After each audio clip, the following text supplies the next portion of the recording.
తెలంగాణలో బీజేపీ బాగా వేస్తుందా? బెంగాల్ తరహా ప్రభుత్వం బీజేపీలో ఏర్పడగలదా?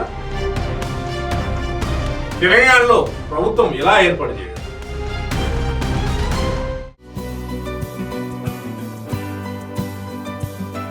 నమస్తే, మీరు చూస్తుంది యువతరంగం, ఇది సమాజాంతరంగం. నేను బీజేపీ తెలంగాణ పైన ఫోకస్ పెట్టిందనడంలో ఎలాంటి సందేహం లేదు.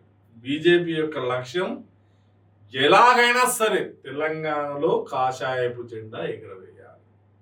దానికోసం కేంద్రంలో ఉన్నటువంటి బీజేపీ ఎన్నిసార్లు అయినా హైదరాబాద్ తెలంగాణకు వచ్చి పార్టీని బలోపేతం చేయాలన్నటువంటి ఆలోచనలో బీజేపీ ఉంది. ఇటీవల బీజేపీ జాతీయ అధ్యక్షుడు నితిన్ నబీన్ తెలంగాణకు వచ్చి తెలంగాణలో 9 జిల్లాల్లో బీజేపీ జిల్లా కార్యాలయాలను ప్రారంభించిండు. శంషాబాద్ నుంచి ప్రారంభించిన రోజు ఆ రోజు మాట్లాడినటువంటి మాటలు ఏదైతే ఉన్నాయో పూర్తి స్థాయిగా బీజేపీ యొక్క లక్ష్యం ఏంటో వివరించాడు. బెంగాల్ తరహా పోరాటాలకు సిద్ధంగా ఉండాలి తెలంగాణలో ఉన్నటువంటి బీజేపీ కార్యకర్తలు అని చెప్పి ఒక పిలుపునిచ్చాడు. అంటే బెంగాల్లో తృణమూల్ కాంగ్రెస్ పార్టీని మట్టి కరిపించి అక్కడ సువేంద్ర అధికారిని సీఎం చేసిరు ప్రజలు. కాబట్టి తెలంగాణ ప్రజలు కూడా తెలంగాణలో కాంగ్రెస్ పట్ల వ్యతిరేకంగా ఉన్నారు. ఆ వ్యతిరేకతను అనుకూలంగా మలుచుకుందాం, ఈ పోరాటానికి సిద్ధం కండి అని చెప్పి కాషాయపు కార్యకర్తలకు నితిన్ నబీన్ పిలుపునివ్వడం జరిగింది. అంతేకాదు, డబుల్ ఇంజన్ సర్కార్ను ఏర్పాటు చేయాలి.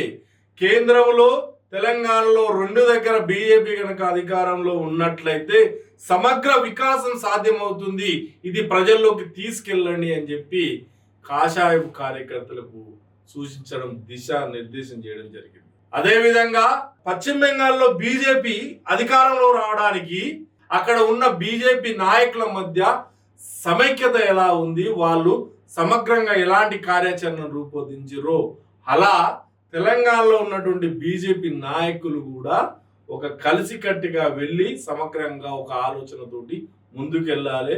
అధికారంలో రావడం కోసం మీ వెనకాల మేమున్నాం, మా వంతు ప్రయత్నం పూర్తి స్థాయిలో సహకారం ఉంటుంది. కాబట్టి ఇక్కడ ఉన్న బీజేపీ నాయకులు ఎవరైతే ఉన్నారో మీరు ప్రజలతో నిత్యం కలిసి ఉండండి, ప్రజా సమస్యలపైన నిత్యం పోరాటం చేయండి, కాంగ్రెస్ ప్రభుత్వం యొక్క ప్రజా వ్యతిరేకతను ఎండగట్టండి, కాంగ్రెస్ ప్రభుత్వం యొక్క వైఫల్యాలను ప్రజల్లో చర్చించేలా మీరు ముందుకెళ్ళాలి అని చెప్పి బీజేపీ నాయకులకు కార్యకర్తలకు జాతీయ అధ్యక్షుడు సూచించాడు.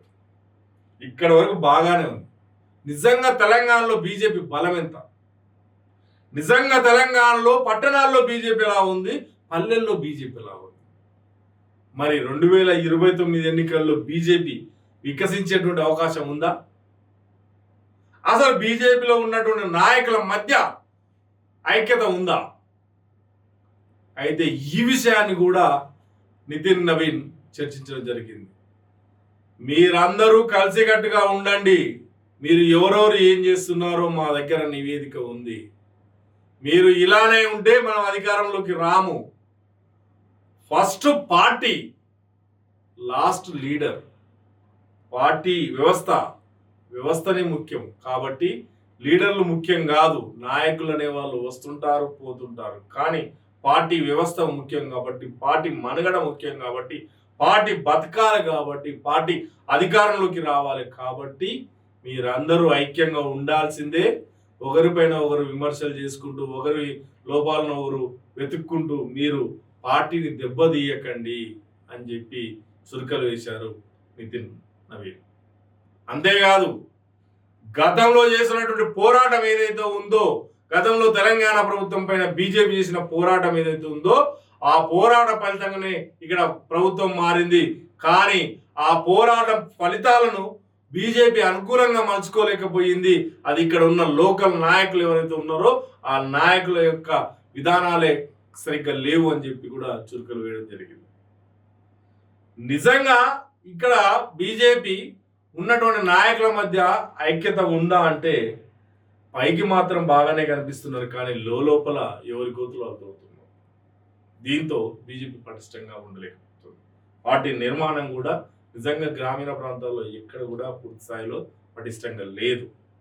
ఉత్తర తెలంగాణలో కాస్త బెటర్గా ఉన్నప్పటికీ దక్షిణ తెలంగాణ కాడికి వచ్చేసరికి కాంగ్రెస్ కంచుకోటలానే ఉంది తప్ప బీజేపీ గ్రామీణ ప్రాంతాల్లో పూర్తిగా బలంగా లేదు.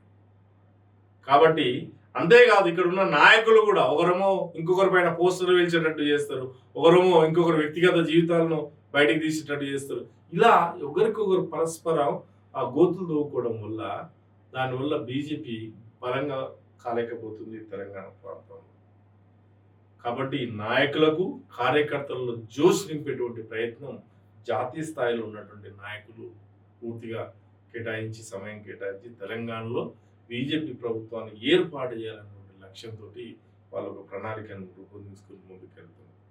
అయితే ఇక్కడ పార్టీని బలంగా ఉంచడం కోసం కూడా సరైన విధానం ఏదైతే ఉందో ఆ సర్ విధానాన్ని ప్రజల్లోకి బలంగా తీసుకెళ్లాలి, సర్ యొక్క గొప్పతనాన్ని ప్రజలకు తెలియజేయాలి, సర్ వల్ల ఇక్కడ ఉన్నటువంటి ఫేక్ ఓట్లను తొలగించాలి, ఈ అన్నింటినీ కూడా ప్రజల్లోకి తీసుకెళ్లాలని చెప్పి నవీన్ నాయకులకు సూచించారు.